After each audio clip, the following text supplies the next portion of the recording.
तो target with PS Parihar channel में आपका स्वागत है। सुबह की इस वीडियो में ऐसी सूचनाएं होती हैं जो विभिन्न समाचार पत्रों पर छाई हुई होती हैं और विद्यार्थियों के लिए आवश्यक होती हैं। तो आइए शुरू करते हैं और देख लेते हैं कि आज के समाचार पत्रों में विद्यार्थी जीवन से संबंधित कौन-कौन सी सूचनाएं हैं।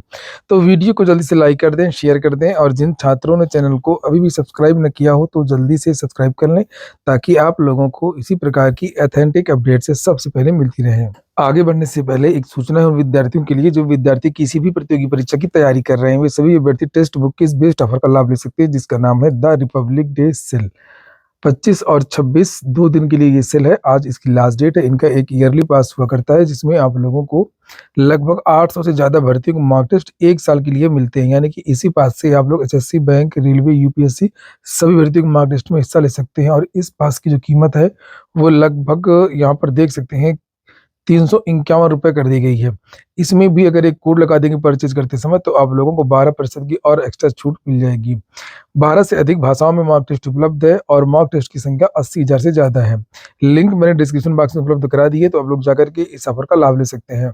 सबसे पहले तो 76वें गणतंत्र दिवस की हार्दिक शुभकामनाएं।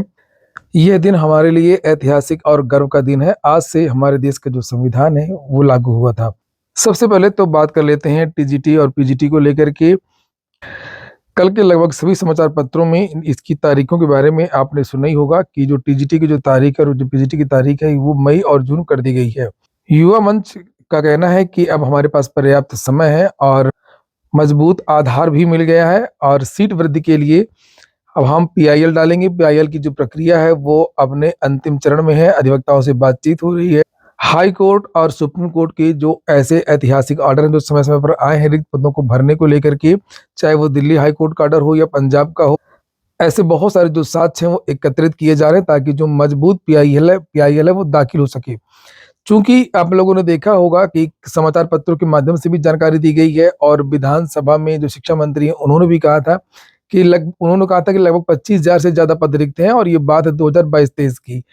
आजकल जो समाचार पत्रों के माध्यम से जानकारियां दी जा रही हैं कि माध्यमिक में लगभग 30,000 से ज्यादा पद रिक्त हैं। यहाँ पर आप लोगों ने कई बार देखा भी होगा कि प्रदेश में टीजीटी और पीजीटी के 30,000 से ज्यादा पद रिक्त हैं। तो न्यायालय का ध्यान इस तरफ आकृष्ट करना है कि आखिरकार इन विद्यालयों में जो नौनिहाल पढ़ाई कर रहे हैं वो कैसे पढ़ाई कर रहे होंगे बिना शिक्षकों की। तो कोर्ट निश्चित समय के अंदर भर्ती का जो ऑर्डर है वो दे सकती है, चाहे वो नई भर्ती की बात हो। अगर सरकार कुछ आनाकानी करती है, कोई विधिक बात करती है तो नई भर्ती का भी ऑर्डर दे सकती है कि 6 महीने के अंदर इन विद्यालयों में शिक्षकों की भर्ती की जाए। ऐसे ऑर्डर समय समय पर आते भी रहे, कोर्ट ने दिए भी हैं और कोर्ट के आदेश पर ही पुरानी वाली टीजीटी पीजीटी भर्ती भी इतनी जल्दी कंप्लीट हुई थी। नहीं तो कोई भी भर्ती माध्यमिक शिक्षा सेवा चयन बोर्ड की इतनी जल्दी कंप्लीट होती ही नहीं रही है। युवा मंच के जो अध्यक्ष है अनिल सिंह, उन्होंने एक पोस्टर जारी किया है और सभी विद्यार्थियों को इस लड़ाई में आगे आने को कहा है। इन्होंने एक ग्रुप भी बनाया हुआ है टीजीटी पीजीटी सीट वृद्धि को लेकर के। जो भी विद्यार्थी इस ग्रुप में जुड़ना चाहते हो तो वो विद्यार्थी इस ग्रुप में जुड़ सकते हैं। जो भी विद्यार्थी चाहते हो कि सीट में वृद्धि होनी चाहिए या टीजीटी पीजीटी की जो भर्ती है वो जल्द आनी चाहिए, तो वो सभी विद्यार्थी इस मुहिम में आगे आ सकते हैं। लिंक मैंने व्हाट्सएप की डिस्क्रिप्शन बॉक्स में उपलब्ध करा दी है। कमेंट बॉक्स में भी मैं जो लिंक है वो अवेलेबल करा दूंगा। जो हाल शिक्षा विभाग का है वही हाल अन्य विभागों का भी है। बात हो रही है फार्मासिस्ट भर्ती की। हिंदुस्तान समाचार पत्र है ये आज का और आज पूरे इस पेपर में देखिए, इसके लिए बहुत बहुत धन्यवाद हिंदुस्तान समाचार पत्र का कि आखिरकार उसने बेरोजगारी के मुद्दे को इतना बड़ा यहाँ पर देख सकते हैं स्थान दिया है। पूरा का पूरा जो पेपर है वो फार्मासिस्ट भर्ती की दुर्दशा को लेकर के है। लिखा है अहम किरदार फिर भी 2.5 लाख फार्मासिस्ट बेरोजगार। ये जो पूरा जो न्यूज छपी हुई है इसमें सरकार की बहुत ज्यादा पोल खोली है स्वास्थ्य व्यवस्था को लेकर के, बेरोजगारी को लेकर के भी। लिखा है कि फार्मेसी एक्ट 1948 के तहत लिखा है कि यह है कि जहां दवा होगी वहां फार्मासिस्ट होना जरूरी है, लेकिन स्थिति यह है कि 2002 के पास आउट सभी फार्मासिस्टों तक को सरकारी नौकरी में नियुक्ति नहीं हो सकी है। सुप्रीम कोर्ट और हाई कोर्ट तक ने फार्मासिस्टों के भविष्य के लिए हस्तक्षेप किया। अंतिम बार 2007 में 768 पद पर नौकरी निकाली गई थी, इसमें वर्ष 2002 पास आउट चंद्र फार्मासिस्टों को ही नौकरी मिल सकी। 2007 से लेकर के अब तक 18 साल बाद भी आज तक सरकार की ओर से फार्मासिस्ट के पद पर नौकरी नहीं निकाली गई। प्रदेश के 75 जिलों में सरकारी अस्पतालों की फार्मेसी में महज 8,000 पद रिक्त हैं। पद सृजित है। तो यहाँ पर अब चूंकि पॉपुलेशन बढ़ रही है, अस्पताल बढ़ रहे हैं, बहुत सारी चीजें हो रही हैं, तो इनके नए पद भी सृजित किए जाने चाहिए सरकारी अस्पतालों में। वहां पर लंबी लाइन लगती है और जो भी फार्मासिस्ट होता है उसके पास काम का इतना बोझ होता है कि वो मरीजों को बता भी नहीं पाता कि कौन सी गोली किस समय खानी है। और जो बात करते हैं, जो मरीज बात करते हैं, पेशेंट, वो उनसे ठीक से बात तक नहीं कर पाता है। वही बात यहाँ पर लिखी है कि इसमें भी करीब 1000 पद रिक्त पड़े हुए हैं मेडिकल कॉलेजों, सरकारी अस्पतालों, अस्पताल, डिस्पेंसरी, समाज कल्याण के अस्पताल या डिस्पेंसरी, श्रम विभाग के अस्पताल की डिस्पेंसरी, कई स्कूलों में पदों का कोई मानक ही नहीं है। प्रदेश के किसी भी ट्रामा सेंटर में फार्मासिस्ट का पद ही अभी तक सृजित नहीं हुआ है और ना ही आज तक नियुक्ति हुई है, ना ही कोई मानकता है। सीएमओ या अस्पताल के स्तर से ट्रामा सेंटर में फार्मासिस्टों को संबद्ध करा दिया जाता है। यदि फार्मासिस्ट नहीं होता है तो किसी अप्रशिक्षित कर्मचारी व्यक्ति को दवा वितरण करने के काम पर बैठा दिया जाता है। किसी को भी, कोई भी दवा देता रहता है, कोई भी बाबू वगैरह।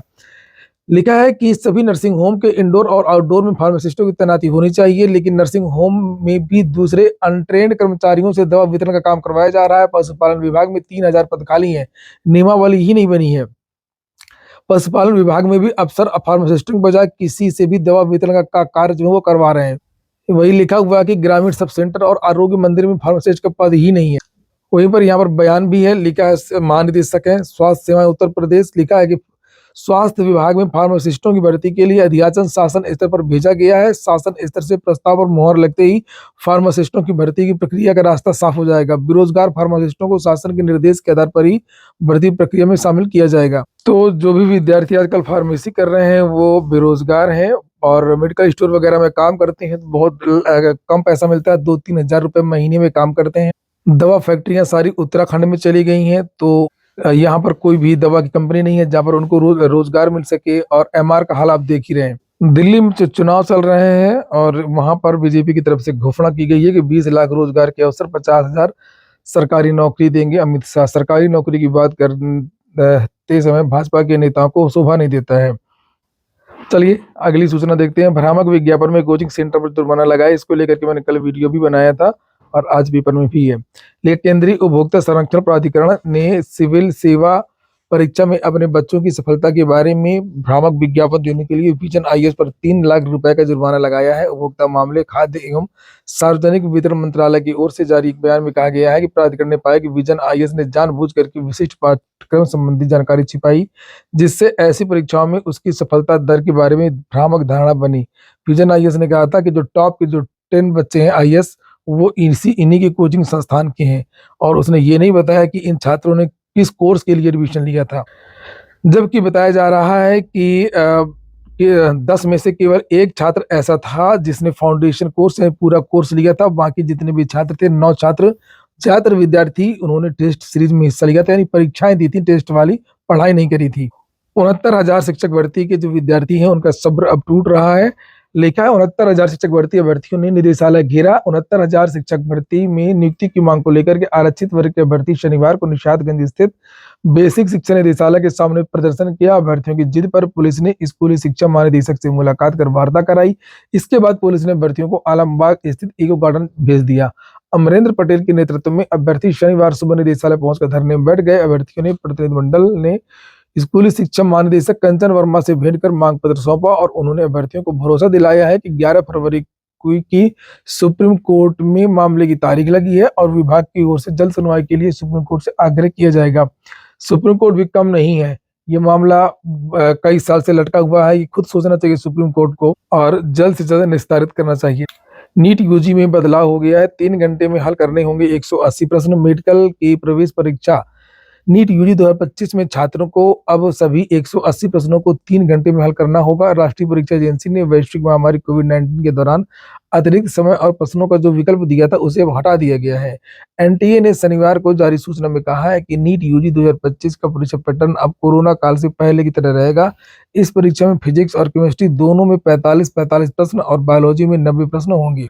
यूको बैंक से वैकेंसी आई है। स्थानीय बैंक अधिकारी की एलबीओ की 250 पदों पर लास्ट डेट 5 फरवरी है। अगर योग्यता हो तो आवेदन कर सकते हैं। अधिक जानकारी आपको यूको बैंक की ऑफिशियल वेबसाइट yukobank.com में मिल जाएगी।